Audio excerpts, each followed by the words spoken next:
काशीपुर नाम का एक बहुत ही विशाल गांव था। उस गांव में सभी लोग मिलजुल कर हंसी खुशी रहा करते थे। लेकिन इस साल बारिश नहीं होने के कारण पूरे काशीपुर नगर में अकाल पड़ गया था और इसी अकाल के साथ मोहन का परिवार पूरा गरीब की स्थिति में आ गया था। और मोहन बहुत ही आलसी व्यक्ति था। वह अपने विरासत में मिली हर एक संपत्ति को बेचकर अपना परिवार का पालन पोषण करता था।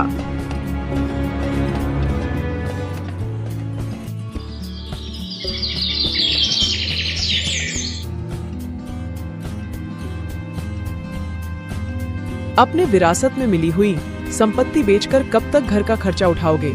हमारा खर्चा दिन पर दिन बढ़ते जा रहा है। आप पैसे कमाने के लिए कोई नौकरी क्यों नहीं करते? ऐसे ही संपत्ति बेचते रहे तो एक दिन घर भी नहीं बचेगा। अरे भाग्यवान, तुम भी औरों की तरह सलाह देने लग गए। खर्च की चिंता मत करो, मैं जानता हूँ कि मैं क्या कर रहा हूँ। तुम भली भांति जानती हो कि मुझे किसी के अधीन काम करना पसंद नहीं है। मैं किसी भी तरह से परिवार का पालन पोषण करूंगा और इस अकाल की स्थिति में कोई काम भी नहीं देगा। आपने खेती की जमीन को टुकड़ों में बेच दिया घर चलाने के लिए। इसके वजह आप जमीन पर खेती कर सकते थे। अब तो हमारे पास बेचने के लिए कुछ भी नहीं बचा है। कहीं काम कर लीजिए और परिवार का देखभाल कीजिए। मुझे तो चिंता हो रही है कि हमारे परिवार का क्या होगा अब। अरे हाँ, मैं समझ गया। मैं किसी भी कीमत पर इस परिवार का ध्यान रखूंगा और इस अकाल की स्थिति में घर को नहीं बेचूंगा। अब मुझे ज्ञान देना बंद करो। मोहन अपने पत्नी नेहा से गुस्सा होकर वहां से चला जाता है। फिर मोहन एक जगह खड़ा होकर सोचने लगता है कि इस अकाल की स्थिति में परिवार का पालन पोषण कैसे करूं? अब तो मेरे पास बेचने को भी कुछ नहीं बचा है। वह पैसा कमाने के लिए कोई सरल उपाय खोज रहा था। तभी उसके दिमाग में एक उपाय सूझता है। फिर मोहन अगले दिन गांव के साहूकार के पास जाता है।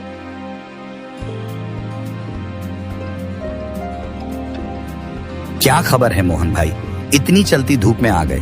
तुम्हें देखकर तो मैं हैरान हो गया। मजाक बंद करो यार, मुझे तुमसे कुछ मदद चाहिए, इसलिए मैं कड़ी धूप में तुमसे मिलने आया हूँ। इसके अलावा और कोई कारण नहीं है। ये बात तो सच है कि आप बिना सौदे के बाहर आते ही नहीं, क्योंकि आप विरासत में मिली हुई सारे संपत्ति को बेचकर पूरा पैसा उड़ा देते हो। मेरे सब्र का परीक्षा मत लो बिरजू भाई। मैं सिर्फ सौदा करने के लिए आया हूँ और कुछ नहीं। क्या सौदा है मोहन भाई, और मैं आपकी क्या मदद कर सकता हूँ? मुझे अपना व्यापार का काम शुरू करने के लिए निवेश के रूप में आपसे कुछ पैसे उधार चाहिए। आप अपना खेती के जमीन को टुकड़ों में बेच दिया और मुझसे पैसे उधार मांग रहे हो। मैं आपको किस भरोसे उधार दूं? आपके पास तो कुछ भी नहीं है और आप शहर में व्यापार किस चीज का करेंगे? संपत्ति बेचना या ना बेचना, यह मेरी इच्छा है। आपका इससे क्या लेना देना? हालांकि मैं व्यापार करना चाहता हूँ। मेरे पास एक अच्छा विचार है और मुझे आपसे सहायता की जरूरत है। क्या आप मेरी मदद करेंगे? ठीक है, देखते हैं। वैसे आपका विचार क्या है, जरा मुझे भी बताओ। आपको क्या लगता है मैं मूर्ख हूँ? मैं अपना विचार आपको क्यों बताऊं? ठीक है, आपकी मर्जी, लेकिन यह बताइए कि आप यहाँ क्यों आए हैं और क्या सहायता चाहिए? मुझे कुछ ज्यादा नहीं बिरजू भाई। अगर आप मुझे 10,000 रुपए देते हो तो मैं इस महीने के आखिरी तारीख को आपको 30,000 रुपए ब्याज के रूप में दूंगा। क्या तुम मुझे 30,000 रुपए दोगे? मैं आपको 10,000 रुपए दूंगा। तो क्या तुम मुझे बेवकूफ समझते हो मोहन भाई? यह मेरे व्यापार का रहस्य है। वैसे भी अगर आपको विश्वास नहीं है तो यह पैसा कर्ज के रूप में दे सकते हो। मैं यह पैसा ब्याज सहित आपको लौटा दूंगा। मैं तुम्हें कर्ज कैसे दे सकता हूँ? तुम्हारे पास कोई धन संपत्ति नहीं है। आप मेरे उन पैसों के लिए क्या वादा कर सकते हो? आप मुझ पर शक कर रहे हो बिरजू भाई।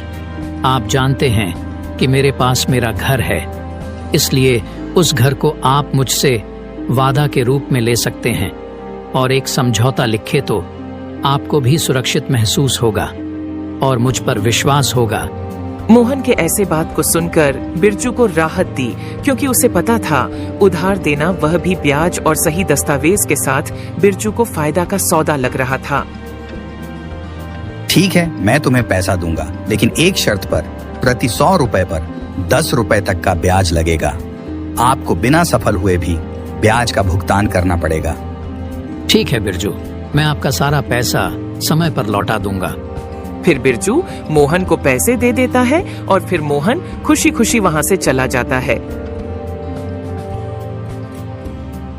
उसके बाद मोहन गांव के कई लोगों के पास जाता है और इसी तरीके से कई लोगों को एक ही कहानी सुनाकर बहुत से पैसे जमा कर लेता है। फिर मोहन शाम को घर लौटता है और अपनी पत्नी नेहा से कहता है, नेहा, तुम हमेशा मुझे आलसी होने का ताना मारती रहती हो ना, लेकिन देखो अब मेरे पास कितना सारा पैसा है। ओ जी, इतने सारे पैसे आपके पास कहाँ से आए?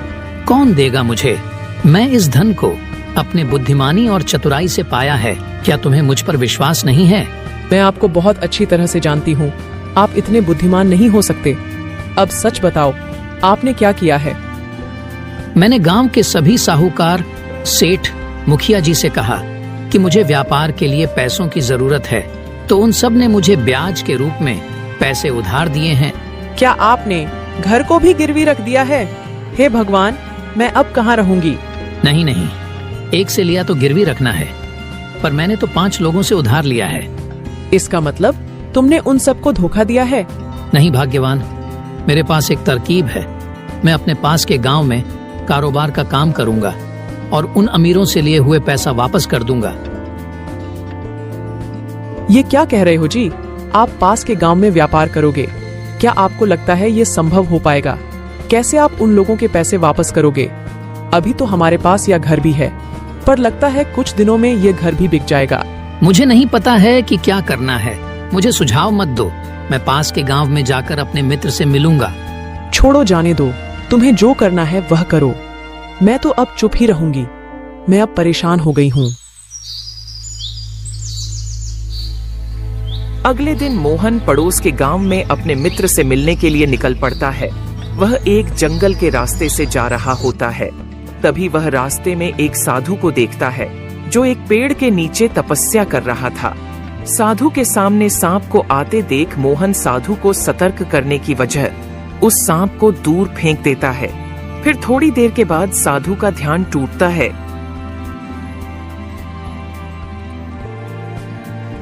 तुम कौन हो बालक? मेरा नाम मोहन है। मैं काशीपुर का निवासी हूँ। मैं अपने मित्र से मिलने के लिए पास के गांव में जा रहा हूँ। तभी मैंने आपको तपस्या करते हुए देखा।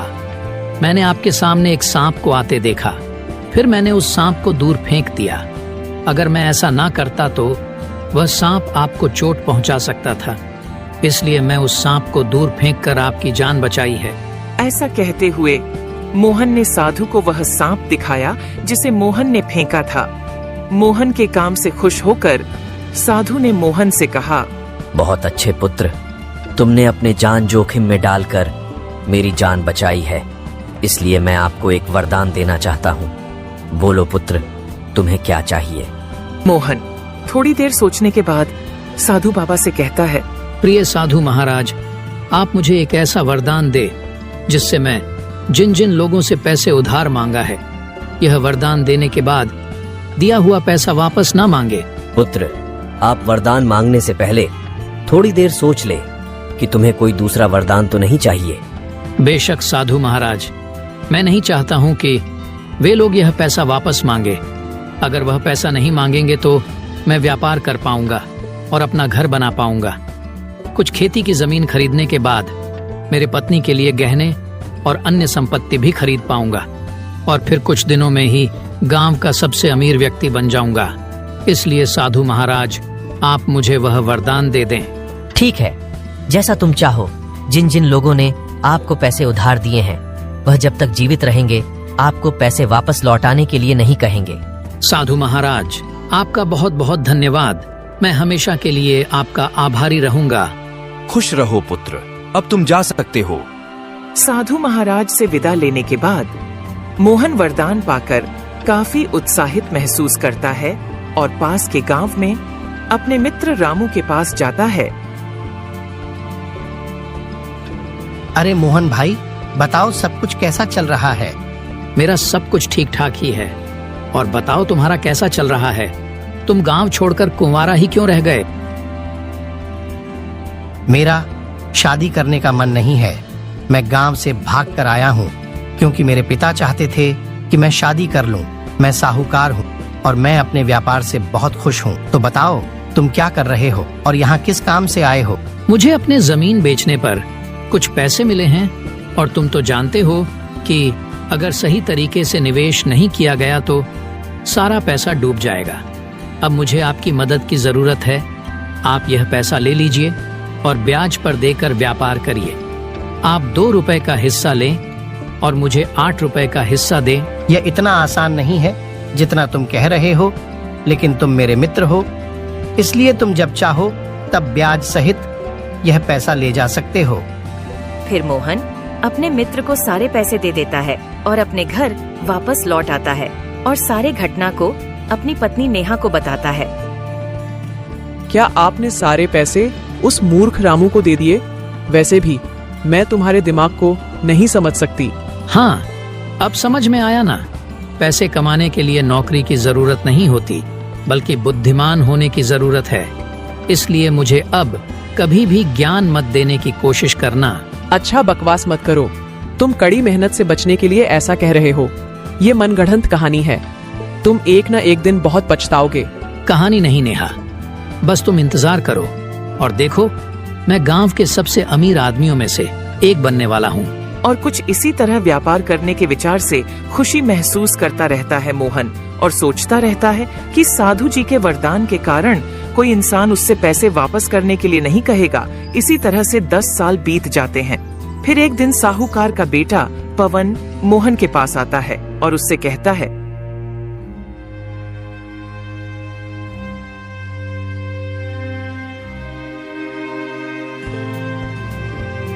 सुन लो मोहन चाचा, आपने 10 साल पहले मेरे पिता से पैसे लिए थे और ब्याज भी नहीं दिए हैं।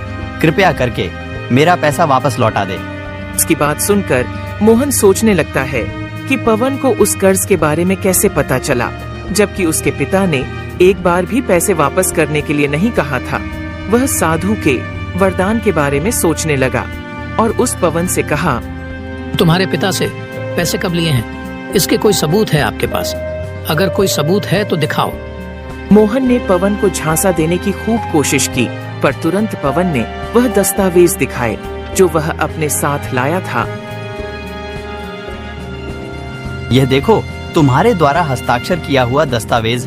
आप झूठ मत बोलो और मेरा सारा पैसा 1 सप्ताह के अंदर मुझे वापस कर दो, वरना मैं तुम्हारे घर को कब्जा कर लूंगा।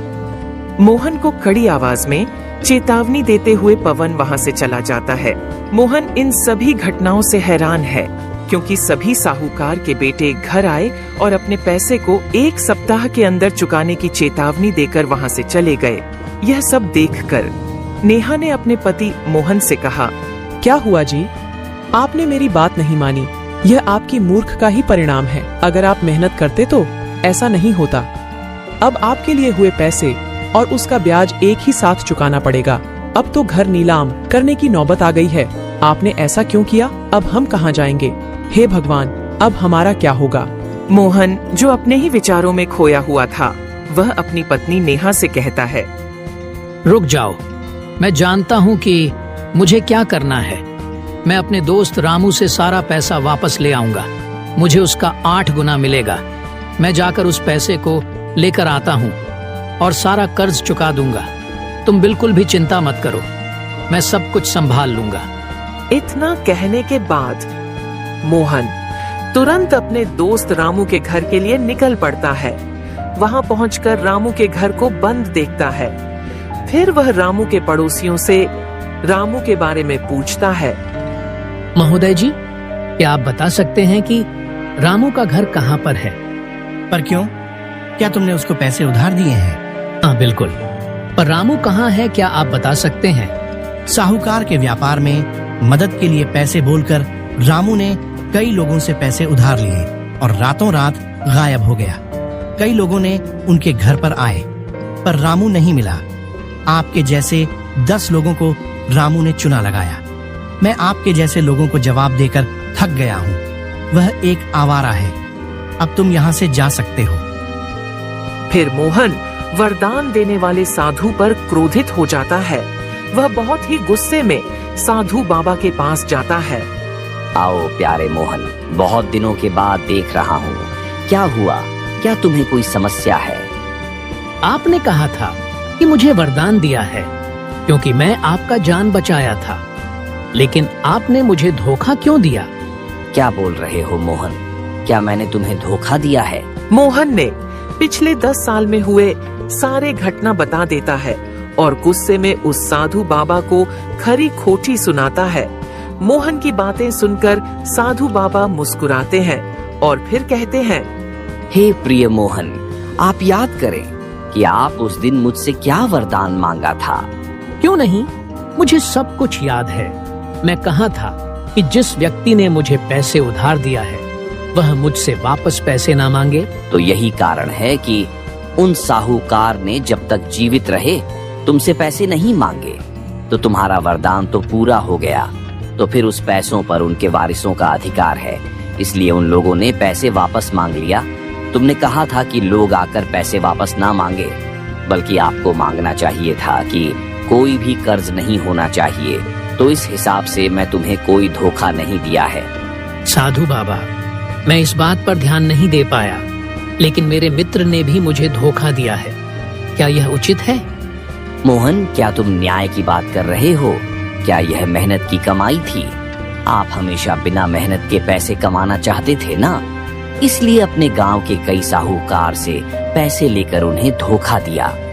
ठीक उसी तरह तुम्हारे दोस्त ने भी तुम्हें धोखा दिया है। मुझे माफ कर देना साधु महाराज। अब मैं हमेशा मेहनत करके पैसा कमाऊंगा और पूरी ईमानदारी से अपने परिवार का पालन पोषण करूंगा।